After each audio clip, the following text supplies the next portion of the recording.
Trafil Juraj Arábka, Kleber opäť môže vyštartovať až k bránkovej čiare. Neprihral cez Salatu, ktorého ten pokrík, zborový pokrík, ruka poriadne nahneval, pretože ňou určite nezahral. A už letia predmety na tartán a zopár aj na hraciu plochu, takmer zopár poloprázdnych pivových pohárov zasiahol Klebera, ktorý takmer dostal aj petardou, tak to bolo nepochopiteľné od trnavských fanúšikov.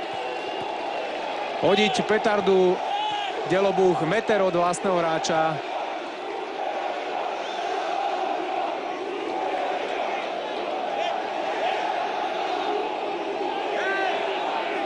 Juraj Arábek teraz sám odchádza proti fanúšikom pod sektor, aby ich upozornil na to, takým jednoduchým spôsobom, či sú normálni.